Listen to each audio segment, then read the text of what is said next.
This is the afternoon session, and it's the one that comes right after lunch.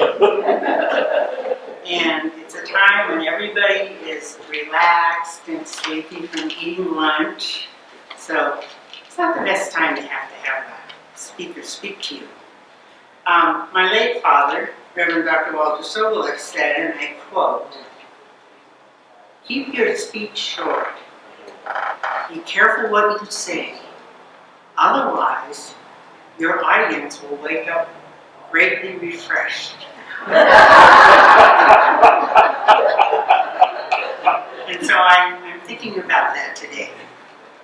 I'm both Haida and Tlingit. My father was Tlingit of the Raven Dog Salmon clan. He was born in Pilliston, Alaska, which was burned very early on, and his family moved over to Yangon. And my mother was Haida she was born in Halcan down on Prince of Wales Island and was raised in the Craig, Lawak, and Heidelberg area. So I have three Tlingit names and a couple of Haida names, and I couldn't find one of my Haida names offhand, but my three Tlingit names are Nahuste, Kasanda and Slain. And on my Haida side, my Haida name is Sagus. So I have quite a few names that I have to remember, and I gotta find that other one. I am the most favorite daughter of my late father, because I have 3 younger brothers. So I was the favorite daughter, and luckily I was the oldest. So I get to be the boss quite a bit. We have hundreds of relatives in Southeast Alaska, hundreds of relatives. You can walk down the street, oh, there's my cousin, oh, there's my auntie, there's my uncle. So we have a very large family. My husband is Ted Burke. He decided to come and listen to me in the back. He always tells me I don't listen to him, but he said he would come and listen to me. And we are the parents of 4 great kids. They're all grown and have their own families. And we have 3 daughters, 1 son, and we have 9 grandchildren. So we just finished a trip back east this summer because 3 daughters live in New England, and all the children that graduated this year were from New England. So there were 5 of them, 3 from college and 2 from high school, all in the same swoop. So we had a glorious time on the road trip across and back.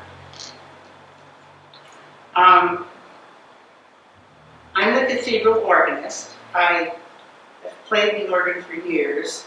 I played for 3 bishops here at the cathedral. I played for Archbishop Hurley, the late Archbishop Hurley, and the late Bishop Kenny, and now Bishop Burns. Way back when there was a pipe organ up in the choir loft at the cathedral, I never got to play it because it never worked. So now we at least have a nice organ that I love to play. I belong to the Native Ministry Committee for the Diocese, which is run by Deacon Steve Homestead. And I'm also a board member and the secretary of the Catholic Community Service. So, and I've also participated in the Diocesan Catechesis Ministry, sponsoring a family. Started out with 1 person and I ended up with the whole family, which was glorious. Our culture is a matriarchal society. So you take the clan side of your mother. So my mother was Haida, so she was Eagle Frog. The frogs in the Tlingit Nation fall under the Raven side. So that's kind of how our culture exists. Eagles can't marry eagles, and ravens can't marry ravens. And that's how they keep the bloodline going. And so you're probably wondering, how does Ted fit into this? Well, he was adopted into, because I'm Eagle, he was adopted into the Raven clan, Raven Coho clan, because he's a non-native. So that's the way we do it.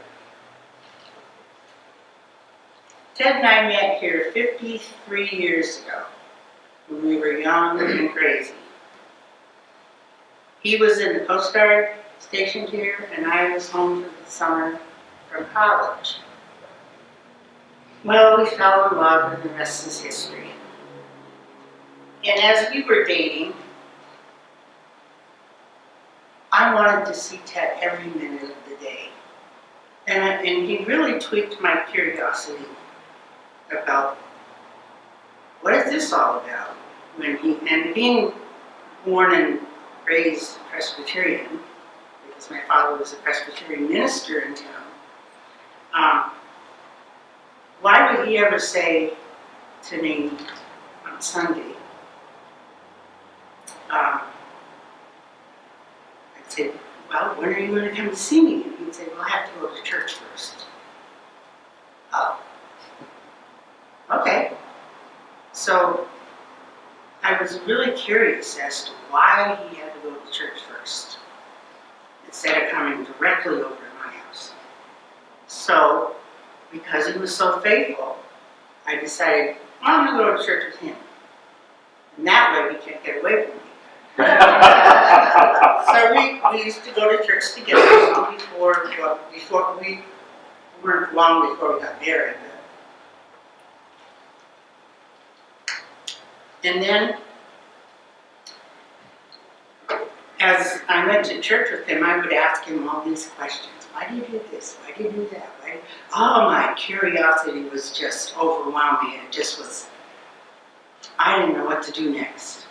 I was just so interested in what was going on and why were all these people so faithful. Not that I wasn't raised in a congregation that was faithful, but it was just a disappointing faithfulness that he had that I really, really liked. So anyway, in those days, there was a code in our house for dating for the only daughter. And my father told me that the code was the 3 C's. Don't marry a Caucasian. Don't marry a coastie. And don't marry a Catholic. Well, I found one. So I married him. And the rest is history. So we were married in 1963, right downtown at the cathedral. And that was quite a journey. Father Mansky presided, God rest his soul. Dad walked me up the aisle, and then he sat down. And in those days, in a mixed marriage, the altar rail was still there. And in a mixed marriage, you could not go up onto the altar, so we had to stay behind the railing. You don't have railings anymore.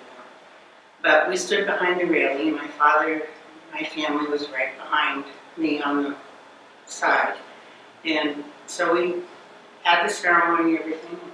When we turned around to look at who was in the church, because you don't think about who's going to be in the church for your wedding. You just have your wedding, and then when you turned around, this half of the cathedral was filled with all of my father's congregation. And this half of the cathedral had Ted's, he was stationed on the sweetbriar, and the whole crew was on the right side. His family couldn't come to town, so he asked his commanding officer if he and his wife would proxy for his parents. So, because he was the commanding officer, he said, you'll all go to the wedding for Ted Burke. So they were all there also. And then we had the reception in my father's church in the basement. Oh, it was the basement in the reception house. That worked out really nice. And so times have changed so much since then with the raising of our children. We raised our children Catholic, and all of our children were married within 3 years of each other when they grew up. And my father was able to participate in all of their marriages, which was unheard of back then because he wasn't Catholic. But he was a minister. So we had one marriage in Connecticut, one in Massachusetts, one in California, and one here. And he was able to participate in all of those ceremonies, which was delightful for me and my family. Here in Juneau, our youngest daughter, Leanna, was married David Morley, who was a local family, at the cathedral. And David is a nice Presbyterian man. Someday I'll get him to be Catholic, I think, because he loves going to church with Leanna. He reminds me of myself and Ted. And there were several presiders at their wedding. There was Bishop Kenny, and there was Father Peter Gorges, and my dad. So after the ceremony, my dad was sitting quietly in the chapel on the side, and I went over and I said to him, "Thank you, Dad. That was really great. I loved seeing you up there with Bishop and Father and Steve." And I said, "It went very well, didn't it?" He says, "Oh, yes." He said, "This marriage is going to last for a long time because they were blessed by the forefathers of the church, the bishop, and Steve and Father Peter and my dad." So that went well. So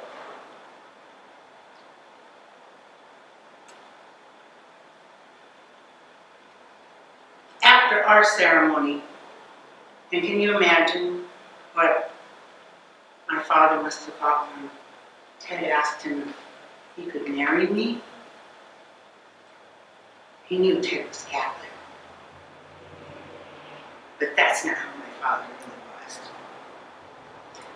But he said to me, after the ceremony was all done,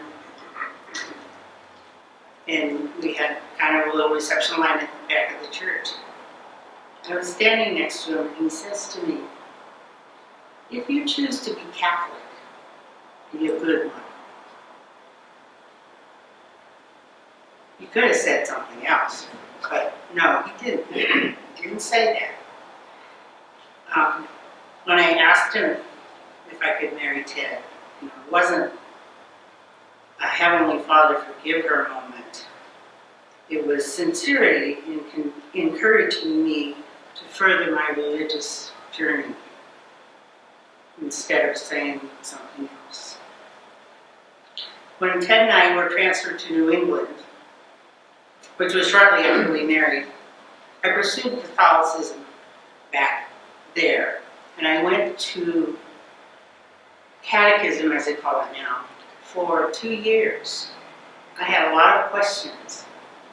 And the more I found out about the Catholic religion, the more I began to love it. I loved the discipline of it, and it was just something that I kind of needed in my life, and it was very fulfilling for me. So I had a one-on-one with a priest from East Bridgewater, Massachusetts. His name is Father Devitero, and he was very good. He ended up in Rome, and I never saw him again. But we had some really good discussions about how to be a Catholic. I even had to go to my first confession before confirmation. That was a big step for me. First confession.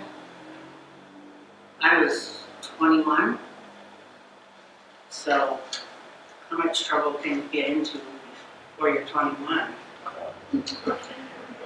So, some people more than others. So I asked by the Secretary if I needed to bring a lunch for both of us. To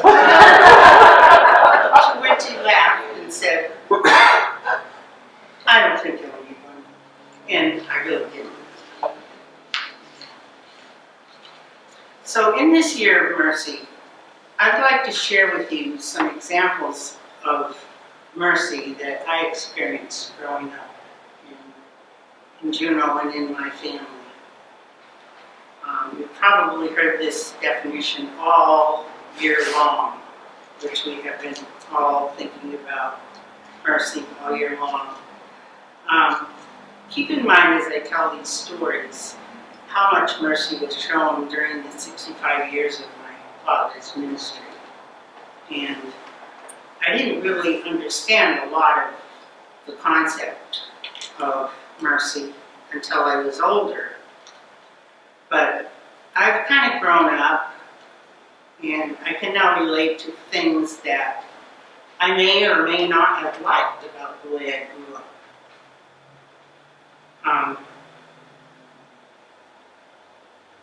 I was raised in a very loving and caring home and witnessed many years of Dad's mercy towards other people. I never wondered why he did all the things he did. It was just our way of living, and that's the way I grew up. Mother and Dad shielded us from all discrimination, because there was very bad discrimination in Juneau for as Native people. We didn't even know what the word meant. We didn't even know there was a word for that. And I remember as a child, for instance, I had an adult come up to me when I was probably about 7, 8 years old, and said to me, "You're nothing but a little dirty Indian." And I kind of looked at this person and I was like, what does she know? She doesn't even know that my mother gave me a bath today. You know? So we didn't know what that word meant, but yet it existed, in Juneau a lot. Dad was one of the very first Native Presbyterian church ministers in the Juneau area. He and my mother arrived in 1941 to take over the Memorial Presbyterian Church downtown, it was located on the site of the present fire station downtown by the Federal Building. So his church was right there. And we lived right across the street. Our house was where the gas stations were located. And that's where I grew up until I was about 5. When they were looking for a house to live in when they first arrived, and this was before us, they found a house that they were going to rent. So they met with the owner, and when the owner saw them, he said to them, "I'm sorry, we don't rent to Native people." And my father said, "Sorry, I didn't mean to bother you," and walked away. So I did not know this had happened until I had watched the program on Elizabeth Bradovich, who was a Native activist for Native rights in Juneau. And there's a CD out that I watched for the first time. There was my dad on there. And I saw him say that. "I'm sorry, I didn't mean to bother you." So, this is how he was, humble, always wanting to help others. One day, a woman was walking up the street by our little house, and he heard her crying. And he said to the rest of us, we were just little, he says, "I must go help her." So he got up from the table and he went outside and he went to comfort this lady. And a few minutes later, he brought her back into the house. And it turns out, he didn't ask her why she was crying. He just told her, I think you need to come in and have a cup of tea. And we'll talk and visit. And she said, okay. And what was going on, she was on her way to the Douglas Bridge to jump off the bridge and commit suicide. And because he took her in and talked to her and prayed with her, she became a member of his church and a precious family friend forever. His little church grew and grew and grew until the seams were bursting. And people were just coming from all aspects of life to his little church. It was also nothing for Dad to bring home Juneau's finest inebriates to sleep it off at our home. Sometimes it wasn't too pleasant, but that was the way it was, so we didn't think a lot about it. But he would bring them home. They're hungry, they're tired, they don't have homes. So he would bring them home and they would live with us for a few days. It was nothing to come home after a family drive and find food all over the kitchen table, peanut butter and bread and stuff laying around. Someone had walked into the house and helped themselves to the food. And it wasn't, like you'd say, call the police, somebody broke into the house, like it is nowadays. And back then, we didn't have to lock our doors because it was safe. But nowadays, it's not that safe, so we just don't leave everything open. But he said, oh, whoever it was must have been really hungry. And he would clean up the mess. And that's all he would ever say. He never got us all up in arms about somebody had been in the house when we weren't home and this and that and the other thing. It was just like, well, whoever it was hungry, so I hope they got enough to eat. We cleaned up the mess and that was the end of that. Our home was always filled with children. We had foster kids, we had relatives, and anyone else who might need a home. To this day, and say thank you to us for the mercy that our dad showed them when they had nowhere to go. From all walks of life. My mom never knew how many would be at the table when we sat down to eat a meal. But she had this special way of cooking that everybody had enough to eat. It's kind of like a fish, that multiplied. If I tried to do that, it would all turn to water and the soup would be water. But of course she had this knack that she could just feed, didn't matter how many people were at the table. I still don't know how she did that. In the early 60s, my father experienced some discriminatory actions, eventually causing the closure and disbursement of his church downtown. This forced his both Caucasian and Native congregation to seek other churches to go to. Many left the Presbyterian religion because of this. I've had previous church members come up to me and say they never went back to church. They had never been back to church again. Maybe I had to grab them too, right? But it was profound. And did he give up as he stood across the street watching the wrecking ball tear down his church? It would have been so easy just to give up and say, oh. But he stood there thinking about what he's going to do next. What am I going to do next? Asking himself, what do you want me to do next, Lord? As he watched the building come down.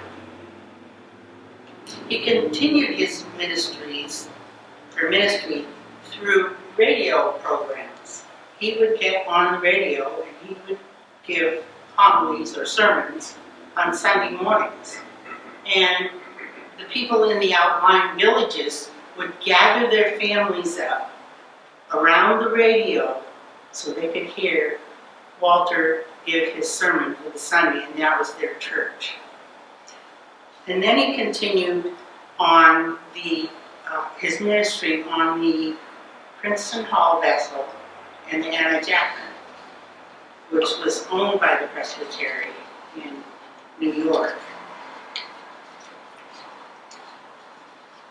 I had a friend tell me just yesterday, I remember when we were out in the village, we would see the Princeton Hall coming up the channel, and we would get so excited because we knew we were going to have Sunday school that day, and we'd all run down and wait for the boat to moor. And I thought that was really cute. She says, we were so excited because we were going to have Sunday school when the boat came. His desire to serve God never waned. During a bad storm on Thanksgiving Day back in 1984, my dad was out in his home in Tennessee Springs, which is about 40 miles southwest. We have a little Catholic chapel out there. And it was bad. The storm surge was nothing that we've ever seen before. It was halfway up his living room. And the road around his house had washed out. There's just a trail out there, big enough for four-wheelers to go back and forth. And his house was on the beach side, and all of the dirt and the trail had washed out around his house. So some concerned neighbors were worried about him and came down to the house and put a plank across from the road to his doorway and banged on the door, and he came to the door and they said, Walter, you need to get out of your house. There's no fill around your house. It's dangerous. And he said, okay, I'll be right back. He had to go pick something up in this time of emergency. I mean, what was it he went in to pick up? And they waited for him because they wanted to make sure he came out.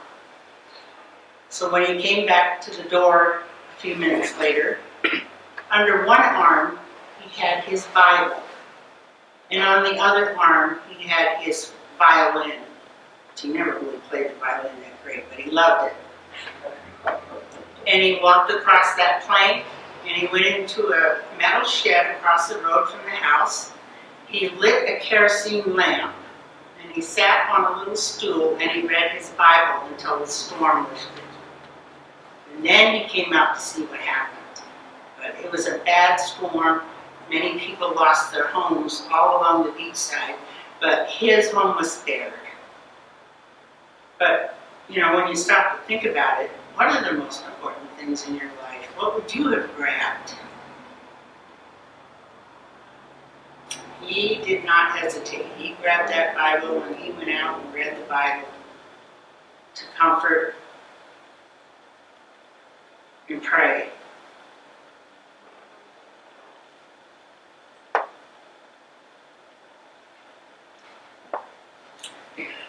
If we all had that same faith, wow, wouldn't that be great? What a world this would be.